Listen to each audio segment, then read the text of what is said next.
स्वागत पाठ्य पुस्तक का पाठ 1 हरिहर काका समझाने जा रही हूँ, जिसके लेखक है मिथिलेश्वर जी।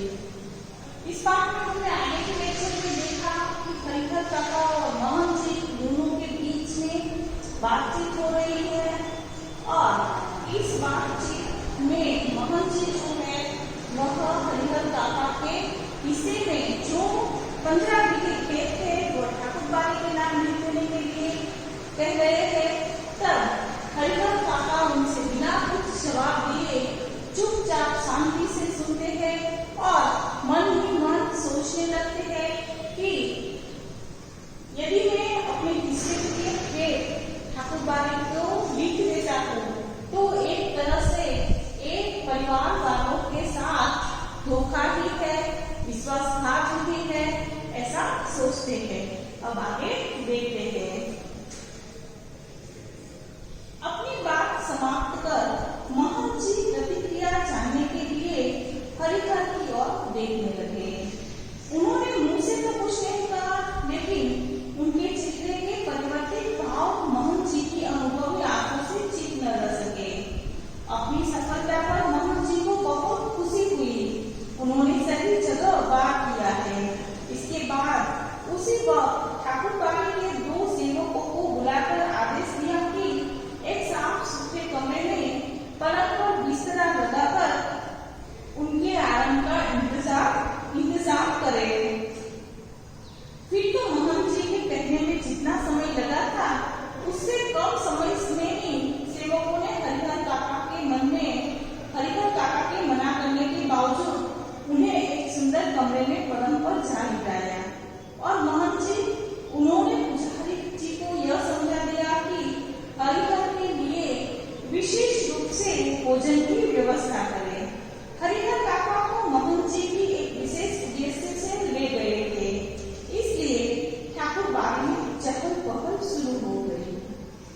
अब हरिहर काका बिना कुछ जवाब दिए ये सब बातें मोहन जी से सुन रहे थे। तब जब मोहन जी ने अपनी सारी बातें समाप्त की, तब मोहन जी जो है वह हरिहर काका की प्रतिक्रिया जानने के लिए उत्सुक थे। उनकी ओर देखते हैं।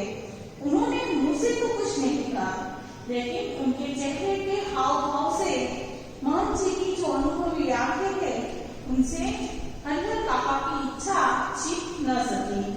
अपनी सफलता पर मोहन जी को बहुत खुशी होती है और मन ही मन सोचने लगते हैं कि उन्होंने सही निशाना ताका है। इसके बाद उसी वक्त ठाकुरबाड़ी के 2 सेवकों को बुलाते हैं और हरिहर काका के लिए एक कमरे में आराम के लिए व्यवस्था करने के लिए बताते हैं। जितनी देर मोहन जी को सेवक को बुलाकर इंतजाम करने के लिए लगी थी उससे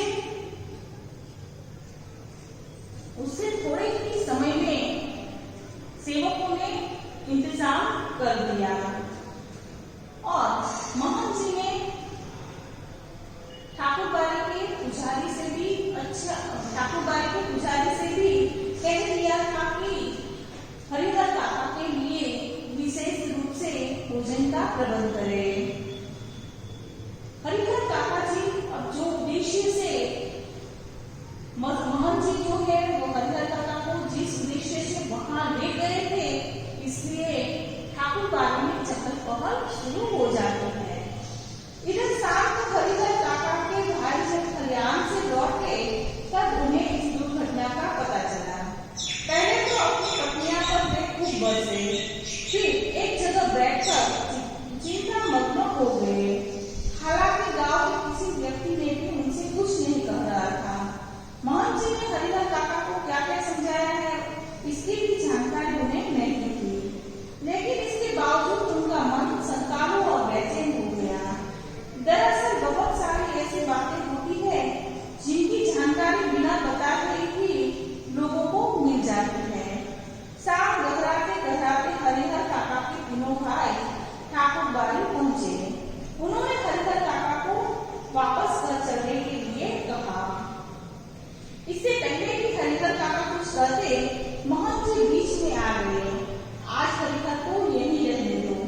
बीमारी से उबरा है, इसका मन अशांत है, ईश्वर के दरबार में रहेगा तो शांति मिलेगी।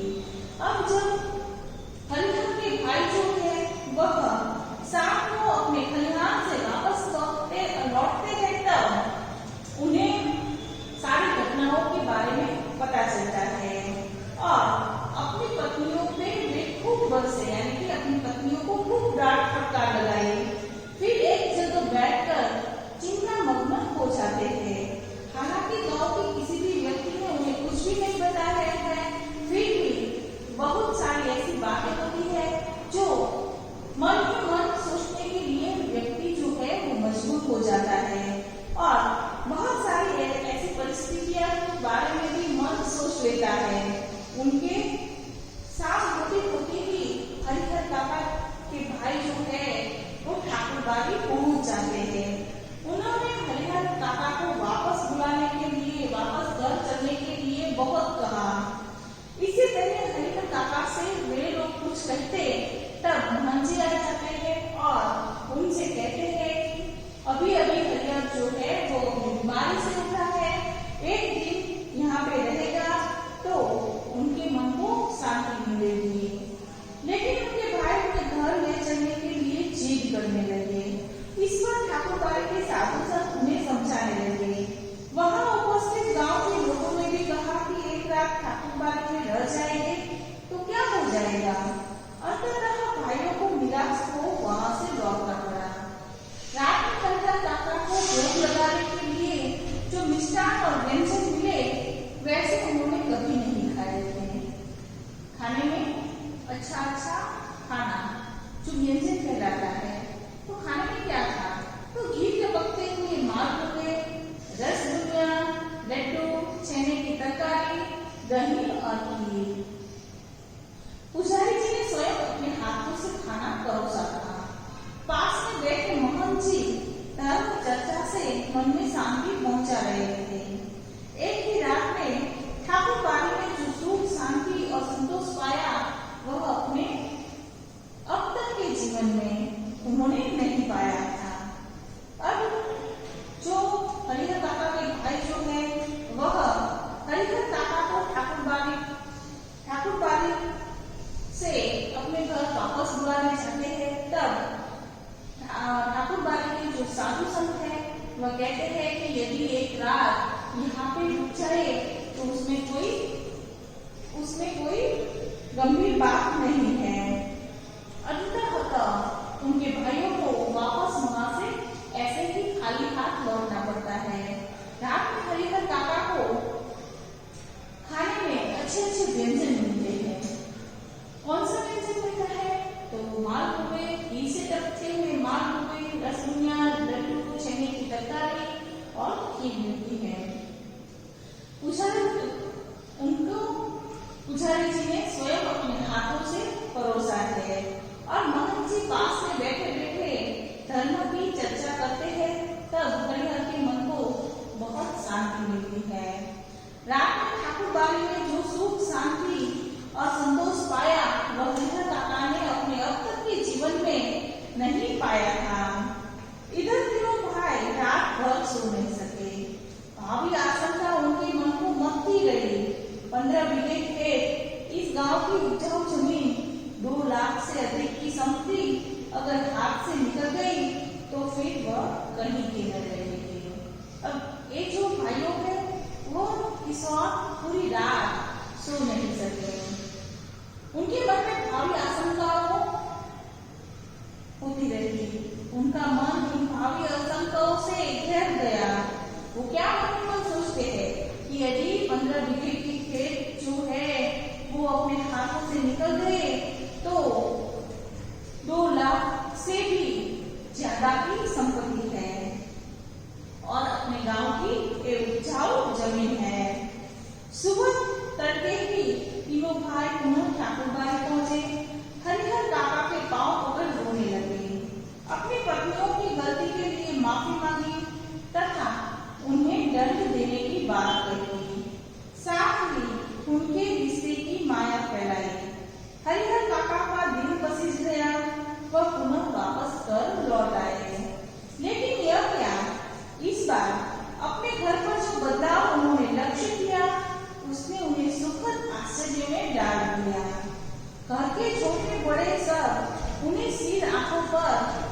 खाने को तैयार थे। भाइयों की पत्नियों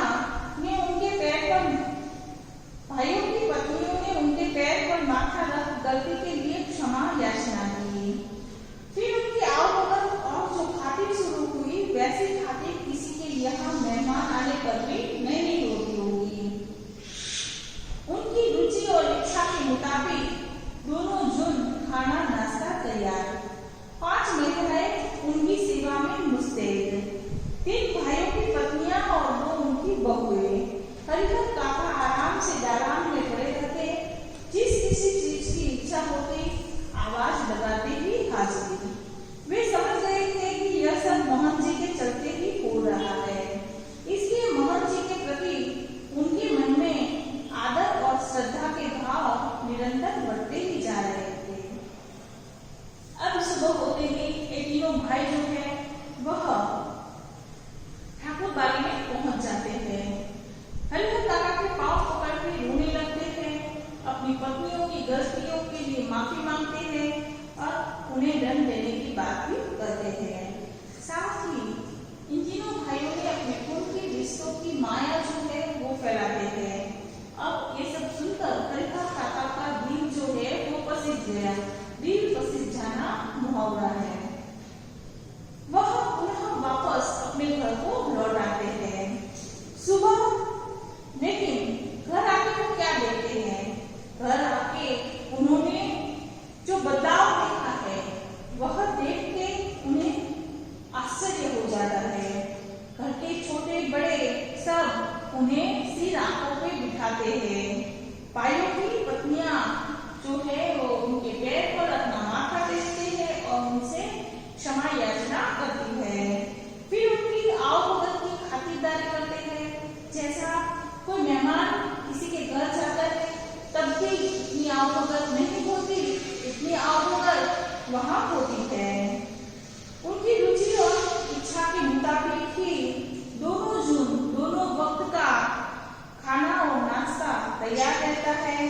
5 महिलाएं जो उनकी सेवा में मुस्तैद यानी हाजिर। 5 महिलाएं जो है वो हर वक्त उनकी सेवा में हाजिर है।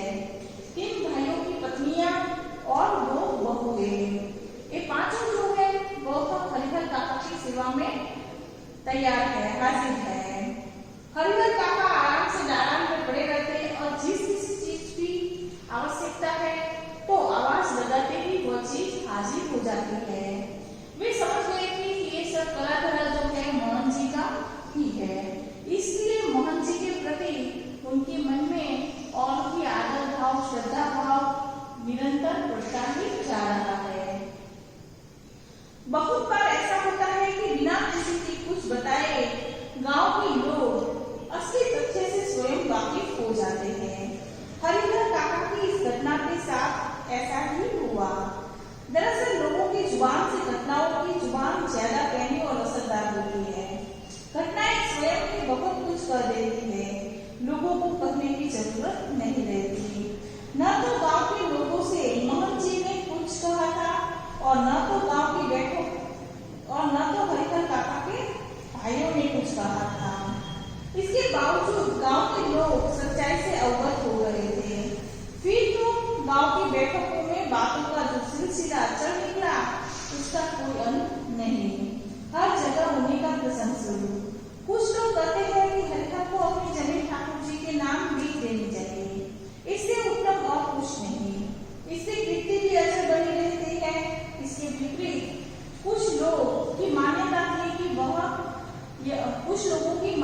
यह थी कि भाई का परिवार तो अपना ही होता है, अपनी जायदाद उन्हें न देना, उनके साथ अन्याय करना होगा, उनके रिश्ते के बीच दीवार बनानी होगी। अब बहुत बार ऐसा होता है कि बिना कुछ बताए कि गांव के लोग सारी बातें जान लेते हैं। ना तो हरिहर काका ने किसी से बात की है और ना ही ठाकुर बाड़ी के मोहन जी ने। फिर भी गांव के लोगों के बीच बातें बनना शुरू हो जाती है। कोई कहता है कि हरिहर को अपनी जमीन जो है वो ठाकुर बाड़ी के नाम लिख देनी चाहिए। और इसके विपरीत जो कुछ लोग हैं वो कह रहे हैं कि उन्हें ये जमीन अपने परिवार के नाम ही लिख देनी चाहिए। अपने परिवार को जायदाद न देना वह उनके साथ अन्याय ही होगा और ऐसा करने से रिश्तों के बीच भी दीवार बनती है। अब जितनी हो इतनी बातें। ऐसा जबरदस्त मसला पहले कभी नहीं मिला था, इसलिए लोग मौन होना नहीं चाहते थे, अपने अपने तरीके से समाधान ढूंढ रहे थे और प्रतीक्षा कर रहे थे कि कुछ घटित हो। हालांकि इस क्रम में बातें गर्माहट भरी भी होने लगी थी। लोग प्रत्यक्ष और परोक्ष रूप से दो वर्गों में बंटने लगे थे। कई बैठकों में दोनों वर्गों के बीच आपस में तू मैं भी होने लगी थी। एक वर्ग के लोग चाहते थे कि हरिहर अपने हिस्से की जमीन ठाकुर जी के नाम लिख दे। तब यह ठाकुरबाड़ी न सिर्फ इस इलाके की ही सबसे बड़ी ठाकुरबाड़ी होगी, बल्कि पूरे राज्य में इसका मुकाबला कोई दूसरी ठाकुरबाड़ी नहीं कर सकेगी। इस वर्ग के लोग धार्मिक संस्कारों के लोग हैं, साथ ही किसी न किसी रूप से ठाकुरबाड़ी से जुड़े हैं। असल में सुबह शाम जब ठाकुर जी को भोग लगाया जाता है, तब साधु संतों के साथ गांव के कुछ पेटू और चटोर किस्मों के लोग प्रसाद पाने के लिए वहां जुट जाते हैं। ये लोग इसी वर्ग के हिमायती हैं। दूसरे वर्ग में गांव के प्रगतिशील विचार वालों लोग तथा वैसे किसान हैं, जिनके यहाँ हरिहर जैसे औरत मर्द पल रहे होते हैं। गांव का वातावरण तनावपूर्ण हो गया था और लोग कुछ घटित होने की प्रतीक्षा करने लगे थे। अब गांव में दो हिस्से में दो वर्ग के लोगों के हिस्से में बढ़ जाता है। एक वर्ग का मानना था कि हरिहर को अपनी जमीन जो है वो ठाकुरबाड़ी के नाम लिख देनी चाहिए और दूसरा वर्ग था वो कह रहा था कि यदि वो ठाकुरबाड़ी को अपनी जमीन लिख देता है तो वो अपने परिवार के साथ अन्याय होगा और ऐसा करने से उनके रिश्ते में दरार आ जाती है। जितनी हो उतनी बातें होने लगती है। ऐसा मसला इससे पहले गांव में कभी नहीं होता, इसलिए लोग जो है वो आपस में ऐसी बातें करते ही रहते थे। सभी लोग अपने अपने तरीके से समाधान ढूंढने में लगे थे और प्रतीक्षा कर रहे थे कि कुछ तो घटित होगा ही। कई बैठकों में दोनों वर्ग में आपस में तू मैं भी होने लगी थी। एक वर्ग जो चाहता था ठाकुरबाड़ी को नाम हरिहर अपनी जमीन कर दे, वो वर्ग जो है वो किसी न किसी रूप से ठाकुरबाड़ी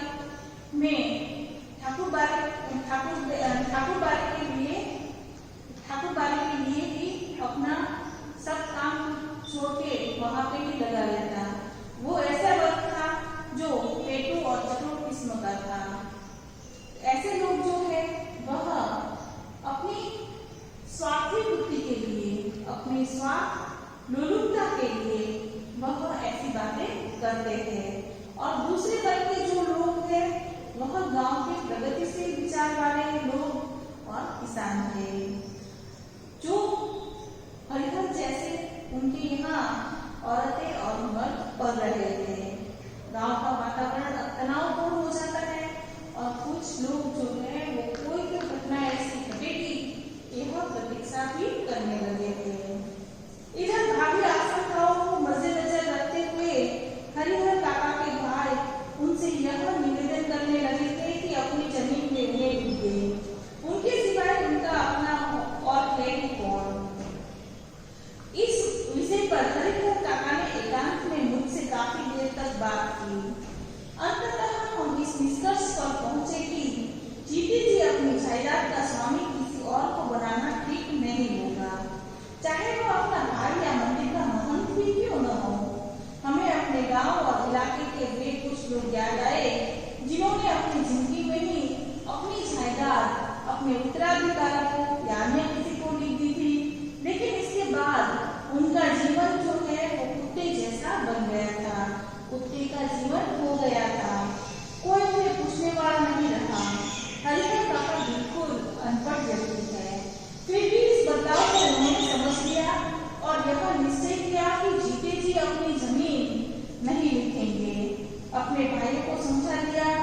मर जाऊंगा तो अपने आप मेरी जमीन तुम्हें मिल जाएगी। जमीन लेकर तो जाऊंगा नहीं, इसलिए लिखवाने की क्या जरूरत। अब भावी आशंकाओं से घिरे जो हरिहर के भाई है वह हर वक्त हरिहर को दबाव डालने लगे, हरिहर से निवेदन करने लगे कि तुम अपनी जमीन जो है वो हमारे नाम पे लिख दो। इस विषय पे हरिहर काका और लेखक के बीच में काफी देर तक आपस में बातचीत हुई, चर्चा हुई। अंत में इस निष्कर्ष पर यानी कि इस परिणाम पर पहुंचे कि अपने जीते जी अपनी जायदाद किसी के नाम नहीं लिखनी है। और गांव के ऐसे व्यक्तियों की याद भी उन्हें आई कि जिन्होंने अपनी जायदाद जो है वो जीते जी अपने उत्तराधिकारी या और किसी को दी थी। फिर ऐसा करने के बाद उनका जो जीवन है वो कुत्ते से भी बदतर हो गया। ये परिस्थितियां उनके सामने याद आती है। फिर उन्होंने यह निश्चय लिया कि जीते जी वो अपनी जमीन किसी को नहीं लिख देंगे और अपने भाइयों को भी समझा दिया कि यदि मैं मर जाऊंगा तो मेरी जो जमीन है वह अपने आप तुम्हारे नाम हो जाएगी। यदि मैं मर जाऊंगा तो जमीन तो मैं साथ में लेके जाने वाला नहीं हूँ, इसलिए लिखवाने की आवश्यकता नहीं है। इधर मोहन जी भी हरिहर काका की टोह में रहने लगे। जहाँ कहीं एकांत पाते कहो रुकते विलम्ब न करो हरिहर, शुभ काम करने में देरी नहीं करते, चलकर ठाकुर जी के नाम जमीन बय कर दो, फिर पूरी जिंदगी ठाकुर बाड़ी में राज करो। मरोगे तो तुम्हारी आत्मा को ले जाने के लिए स्वर्ग से विमान आएगा, देवलोक प्राप्त करोगे। लेकिन हरिहर काका न हाँ करते और ना कहकर वे मोहन जी को दुखी करना नहीं चाहते थे, क्योंकि भाई के परिवार से जो सुख सुविधाएं उन्हें मिल रही थी वे मोहन जी की कृपा से ही है। और हाँ तो कहना है नहीं, क्योंकि अपनी जिंदगी में अपनी जमीन उन्हें किसी को नहीं लिखी। इस मुद्दे पर वे जागरूक हो चुके थे। इस ओर हरिहर काका को अपने भाइयों का दबाव पड़ता है और दूसरी ओर मोहन जी वो हर वक्त हरिहर काका जब भी एकांत मिलता तब वह कह उठते कि विलम्ब न करो हरिहर, शुभ काम में देरी नहीं करते, ठाकुर जी के नाम अपनी वसीयत यानी वसीयत कर दो, पूरी जिंदगी फिर ठाकुर बाड़ी में राज करोगे और मरने के बाद भी तुम्हें लेने के लिए स्वर्ग से विमान आएगा और तुम्हें देवलोक प्राप्त होगा। लेकिन हरिहर जो है वह ना ही हाँ कहते और ना ही ना। वो ना कहकर मोहन जी को दुखी करना नहीं चाहते थे, क्योंकि वो मानते थे कि हरिहर काका के परिवार से जो फैसिलिटीज उन्हें मिली है वह मोहन जी के कारण ही मिली है, वो ऐसा मानते थे। और अपनी जायदाद जो है वह और किसी के नाम अपने जीते जी नहीं करनी है, इस बात के लिए उनमें वह अनपढ़ होते हुए भी इस बात की जागरूकता उनमें आ गई है। पर बीतते समय के अनुसार मोहन जी की चिंताएं बढ़ती जा रही है। जाल में फंसी चिड़िया पकड़ से बाहर हो गई थी। मोहन जी इस बात को सहन नहीं पा रहे थे। मोहन जी को लग रहा था कि हरिहर धर्म संकट में पड़ गया है। एक और वह चाहता था कि ठाकुर जी को लिख दूं, किंतु दूसरी ओर भाई के परिवार की मोह माया में बन जाता है। इस स्थिति में हरिहर का अपहरण कर जबरदस्ती उससे लिखवाने की अतिरिक्त दूसरा कोई विकल्प नहीं। बाद में हरिहर स्वयं राजी हो जाएगा। मोहन जी लड़ाकू और दमक प्रकृति के आदमी हैं। अपनी इस योजना को कार्य रूप में परिणत करने के लिए वो जी जान से जुट गए। हालांकि यह सब गोपनीयता का निर्वाह करते हुए ही वह कर रहे थे। हरिहर काका के भाइयों को इसकी भनक तक नहीं थी। समय के साथ मोहन जी की चिंता भी बढ़ती ही जा रही थी। ऐसा महसूस हो रहा था कि अब जाल में जो चिड़िया फंसी थी वह पकड़ से बाहर हो गई है। महंत जी इस बात को सहन नहीं कर रहे थे। महंत जी इस बात को सहन नहीं कर पा रहे थे कि अब जो जाल में चिड़िया फंसी है वह अपनी पकड़ से निकल भी जा रही है। महंत जी को लग रहा था कि हरिहर काका जो है वह धर्म संकट में गिर गया है, उन्हें अपने परिवार का मोह माया में फंस गया है। इस स्थिति में हरिहर काका का अपहरण कर लेना और जबरदस्ती ही उनके पास लिखवाने के अतिरिक्त उसके अलावा दूसरा कोई विकल्प नहीं है, दूसरा कोई उपाय नहीं है। बाद में ऐसे करके लिखवाने के बाद हरिहर काका स्वयं जो है वह राजी हो जाएंगे।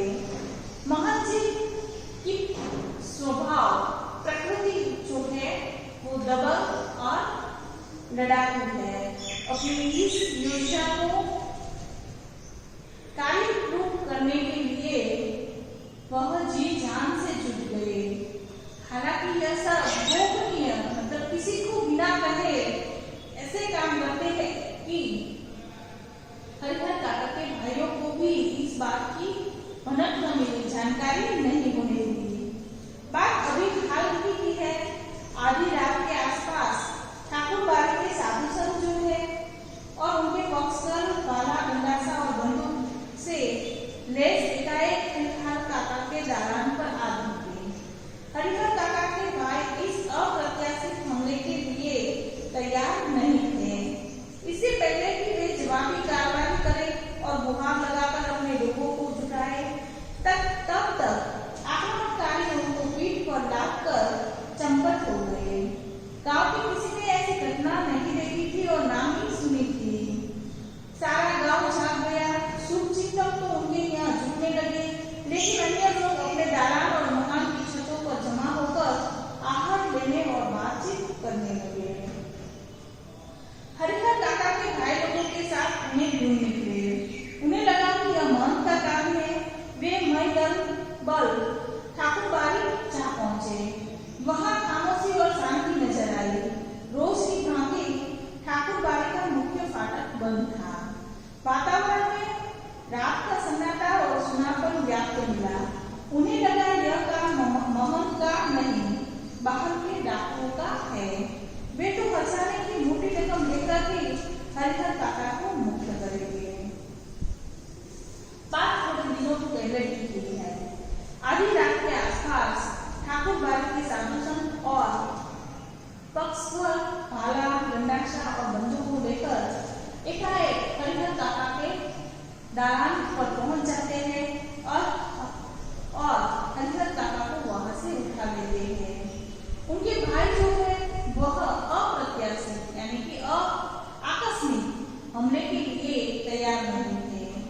इससे पहले कि वो लोगों के गुहार लगाए बुलाए, उससे पहले तो आक्रमणकारी उनकी पीठ पर लाद कर चंपत हो गए, गायब हो गए। गांव के लोगों ने ऐसी घटना ना कभी सुनी थी और ना ही देखी थी। सारा गांव जाग गया।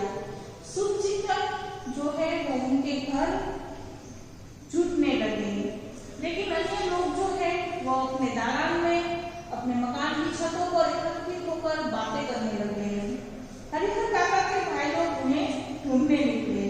उन्हें लगा कि ये काम महंत का ही है, पर ठाकुर बाड़ी जब पहुंचे तब हर रोज की तरह फाटक बंद था और ठाकुर बाड़ी में जो शांति जो सुनापन व्याप्त था, इससे ऐसा लग नहीं रहा था कि यह काम महंत जी का है।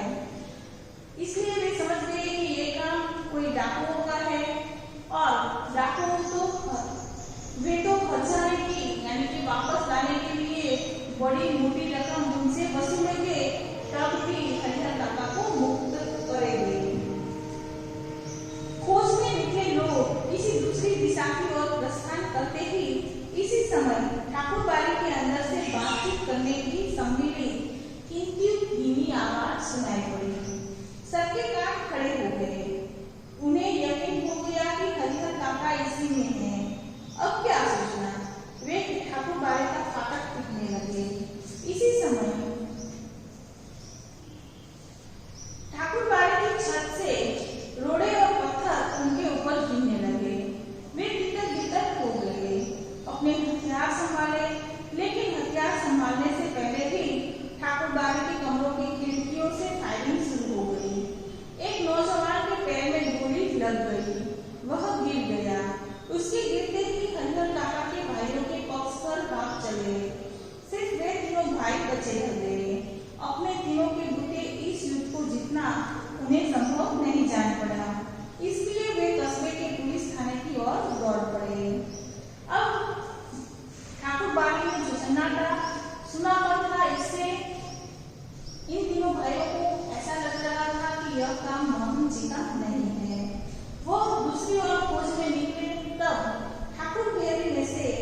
होती है। सबके कान खड़े हो जाते हैं और उन्हें यकीन हो जाता है कि हरिहर काका इसी में ही है। फिर क्या सोचना, फिर ठाकुर बाड़ी के फाटक पीटने लगते हैं। उसी समय ठाकुर बाड़ी के छत से कुछ पत्थर के रोड़े उनके ऊपर गिरते हैं और लोग जो उनके साथ आए थे वो तितर-बितर हो गए। अपने हथियार संभालने, लेकिन हथियार संभालने से पहले ही ठाकुर बाड़ी के कमरों की खिड़कियों में से फायरिंग शुरू हो जाता है और एक नौजवान जो उनके साथ आया था उनके पैर में गोली लग जाती है और वह वहीं गिर जाता है। उसके गिरते ही हरिहर काका के भाइयों के पक्षधर यानी कि उनके पक्ष में जो लोग थे वह भाग गए। सिर्फ वे तीनों भाई ही बच गए और इन तीनों के बुते इस युद्ध को जीतना उन्होंने संभव नहीं जाना, इसलिए वे उस कस्बे के पुलिस थाने की ओर दौड़ पड़े। ठीक है।